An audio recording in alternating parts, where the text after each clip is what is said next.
आज यानी कि 22 जनवरी के सेशन में शेयर बाजार में काफी बढ़त देखने को मिली और निफ्टी 50 इंडेक्स आधा फीसदी की बढ़त के साथ 25,275 के ऊपर बंद हुआ।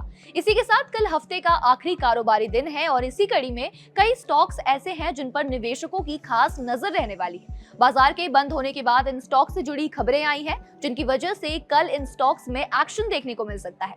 इन कंपनियों में इंडिगो, बंधन bank, Adani total gas, DLF, NTPC और ओएनजीसी शामिल है। सबसे पहले बात बैंकिंग सेक्टर के बंधन बैंक की करेंगे। बैंक के Q3 नतीजों में मुनाफे और इनकम दोनों पर दबाव नजर आया। बैंक का नेट प्रॉफिट सालाना बेसिस पर 51.6% घटकर 205 करोड़ रुपए हो गया, जो पिछले साल इसी तिमाही में 426 करोड़ था। वहीं नेट इंटरेस्ट इनकम में भी 4.5% की गिरावट दर्ज की गई और ये 2869 करोड़ रही, जबकि पिछले साल ये 2814 करोड़ थी। इस खबर के बाद कल बंधन बैंक का शेयर फोकस में रहेगा और देखना होगा कि शेयर में क्या कुछ हलचल होती नजर आती है। दूसरी कंपनी है ओएनजीसी। सरकारी तेल और गैस कंपनी ओएनजीसी ने जानकारी दी कि वो प्राइवेट प्लेसमेंट के जरिए भारत इथेन आईएफएससी कंपनियों में 50% हिस्सेदारी खरीदेगी। इस खबर के बाद शेयर पर निवेशकों का खास फोकस रहने वाला है। लिस्ट में तीसरी कंपनी है इंडिगो। इंडिगो के मुनाफे में तीसरी तिमाही में तेज गिरावट दर्ज की गई। नेट प्रॉफिट सालाना आधार पर 77.5% घटकर 550 करोड़ रह गया,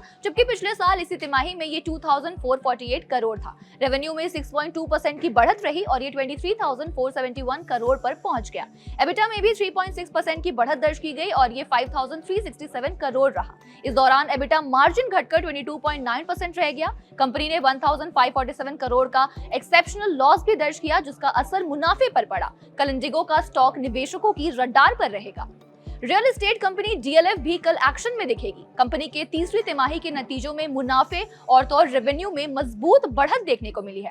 कंपनी का नेट प्रॉफिट सालाना आधार पर 13.7% बढ़कर 1,203 करोड़ पर पहुंच गया, जो पिछले साल इसी तिमाही में 1,058 करोड़ था। इसी दौरान रेवेन्यू में 32.2% की तेजी दर्ज की गई और ये 2,020 करोड़ हो गया, जबकि एक साल पहले ये 1,528 करोड़ था।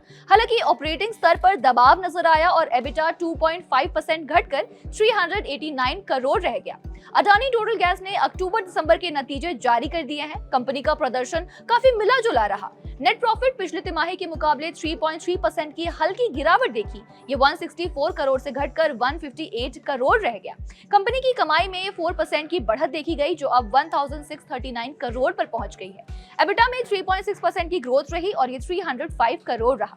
कंपनी का मार्जिन 20.3% पर स्थिर बना हुआ है, जो इसके ऑपरेशंस की मजबूती को दिखाता है। लिस्ट में आखिरी कंपनी है एनटीपीसी ग्रीन एनर्जी। ये स्टॉक इसलिए फोकस में रहेगा क्योंकि एनटीपीसी की subsidiary company NTPC green energy ने उत्तर प्रदेश सरकार के साथ एक बड़ा समझौता यानी कि एमओयू किया है। इस समझौते के तहत पूरे यूपी में रिन्यूएबल एनर्जी और ग्रीन हाइड्रोजन प्रोजेक्ट्स लगाए जाएंगे। ये कदम भारत के ग्रीन एनर्जी टारगेट्स को पूरा करने और उत्तर प्रदेश में साफ ऊर्जा को बढ़ावा देने के लिए बहुत ही महत्वपूर्ण कदम माना जा रहा है। तो कुल मिलाकर ये थे वो 6 स्टॉक्स जिनमें कल एक्शन देखने को मिल सकता है। आप बताइए, आप इनमें से किस कंपनी पर दाव लगाना चाहते हैं या आपने लगाया है?